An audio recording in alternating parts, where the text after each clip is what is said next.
Monsieur le ministre, Monsieur le Président, et cher Édouard, Monsieur le Président de l'Assemblée, cher Gaston, Mesdames, Messieurs les parlementaires, Monsieur le Haut-Commissaire, cher Tavana, Mani, cher Tavana, et toi Motou, les Gambiers, officiers généraux, officiers, sous-officiers, Mesdames, Messieurs, chers amis, merci à Mani pour son accueil.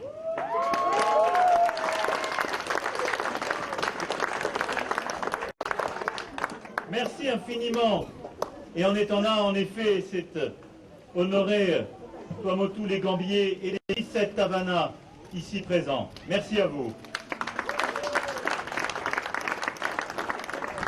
Cher Tavana, vous avez tout dit des défis qui sont devant nous ici, et c'est pourquoi je suis parmi vous aujourd'hui.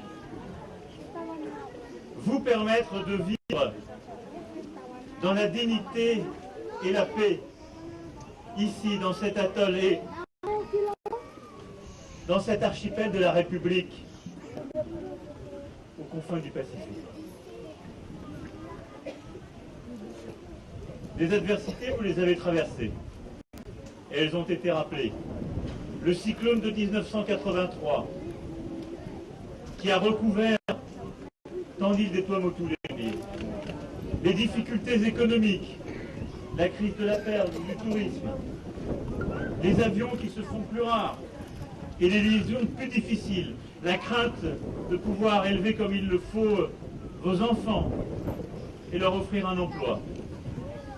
Toutes ces inquiétudes, je les sais, et ma présence aujourd'hui parmi vous, c'est de vous dire très simplement que la France est là, que toutes et tous êtes français, et que ce faisant, la République est à vos côtés pour faire face à ces défis.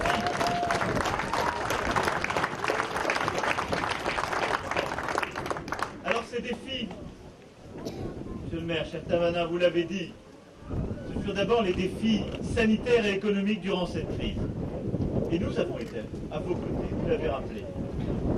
Ici même à Manille, c'est près de 4 millions d'euros de fonds sociaux pour les entreprises. Et donc un investissement massif de l'État. Et un accompagnement partout dans les Tuamotu, les Gambiers, et on le sait plus largement, c'est le partenariat avec le pays en Polynésie française, pour accompagner les entreprises, pour accompagner les personnes, pour préserver les emplois et l'activité.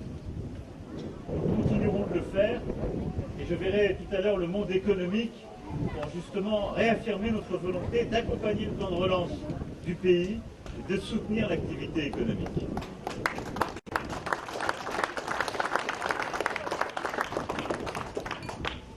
Le deuxième défi, c'est le défi climatique. Nous étions avec le président Fritsch dans un sommet France-Pacifique il y a quelques jours à peine. Et le destin commun du Pacifique, c'est partout comme à travers le monde de faire face au dérèglement climatique, à la lutte pour la biodiversité. Mais ici même, c'est sans doute l'un des espaces les plus vulnérables à ces changements. Vous l'avez vécu, je le disais, en 1983, et vous vivez encore dans la peur d'autres cyclones, d'une montée des eaux, et donc avec un risque véritable d'effacement, avec cette vulnérabilité qui touche des vies.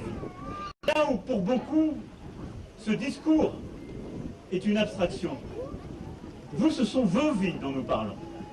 Lorsqu'on parle ici des conséquences du réchauffement climatique et des dérèglements, on parle de vos vies, de la vie de vos enfants. On parle d'aujourd'hui, pas de demain. Et donc face à cela, il y a tous les engagements de la République, mais il y a un engagement très concret et une promesse qui a trop tardé, celle de permettre d'abriter les habitants face à ces dérèglements, face aux cyclones, aux montées des eaux. Je sais bien qu'il y a plusieurs décennies qu'on vous promet des abris. Je sais bien qu'il y a même certains ministres qui ont pu mettre des premières pierres à des abris qui n'ont ensuite jamais progressé. Je sais même qu'il y a eu des présidents du pays qui nous ont précédés, cher Édouard, pour dire « ça n'est pas l'affaire du pays ». Et tout le monde s'est renvoyé la balle. Avec une simple conséquence, c'est que vous continuez à vivre ce risque sans que personne n'y réponde. Et je veux saluer le travail qu'a mené notre ministre, à ses côtés le haut-commissaire, et que vous avez su saisir. Monsieur le Président, cher Édouard, je veux dire, on se fiche de savoir qui est responsable de quoi. C'est notre vie qui en dépend. Et donc, de manière très simple, pour la première fois il y a quelques semaines, le gouvernement et le pays, main dans la main, ont passé un contrat. Et ils ont dit, qu'importe les compétences, on va financer moitié. Et je peux vous dire ici, aujourd'hui, officiellement, que pour la première fois, un programme de 50 millions d'euros, moitié pays, moitié gouvernement français, a été décidé et signé, et permettra de mettre en place 17 abris.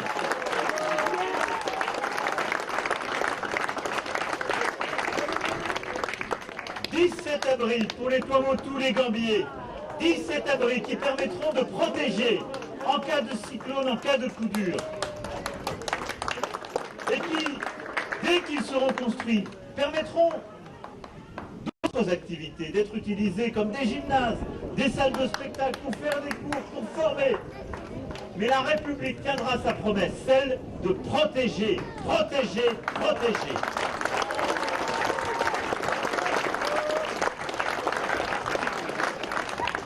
Enfin, vous l'avez dit, Pierre Taban, il y a l'adaptation, il y a le défi de l'énergie, de l'eau et des déchets. Sur ce sujet, il y a une ambition forte, elle est légitime. Je vous ai entendu, vous êtes rentrés dans des débats qui paraissaient techniques, mais tous les Tavanins ici rassemblés le savent bien. En citant le Code des collectivités territoriales, vous parlez de sujets si politiques. Alors vos élus sont là, le haut-commissaire m'en soufflait un mot, nous serons là pour accompagner. Mais il faut garder l'ambition en étant pragmatique. C'est ce qu'on fera ensemble. Se donner du temps là où c'est nécessaire, mais répondre aux défis que nous nous sommes donnés. Par contre, pour la production de l'énergie, le défi est simple et vous le connaissez. Il faut moins dépendre des hydrocarbures, il faut moins polluer et il faut baisser le coût de l'énergie. Ces trois défis rassemblés, c'est ceux auxquels nous allons répondre à travers le projet de la centrale mixte sur laquelle nous allons nous rendre dans quelques instants. Permettre de sortir du diesel et d'avoir une centrale mixte, diesel photovoltaïque. Cette centrale hybride, c'est baisser la dépendance à l'hydrocarbure, c'est moins polluer, mais c'est baisser le coût. Parce que si on veut que l'activité hôtelière reprenne, il faut que l'énergie soit moins chère, il faut que l'électricité coûte moins cher. Mais je sais qu'à terme, l'objectif que nous devons nous donner, partout dans les Tuamotu, les Gambiers, c'est de produire l'énergie la moins chère possible, en étant le moins dépendant possible des goélettes qui apportent les hydrocarbures, et en polluant le moins possible. C'est possible si on investit maintenant. Avec la centrale hybride, c'est ce que nous avons décidé. Cette centrale hybride, c'est 1 million d'euros d'investissement du ministère des Outre-mer pour Mani, pour les Tuamotu, les Gambiers. Alors derrière cela, je sais que nous pourrons embrasser l'avenir. Retrouver en effet la perle et toute la production nécessaire. Les pionniers ont été salués, applaudis, à juste titre. Mais il n'y a aucune fatalité pour que les Australiens ou les Japonais réussissent mieux que nous aujourd'hui la perle. Nous devons retrouver de l'ambition, de l'exigence, et nous aurons l'occasion d'en parler tout à l'heure.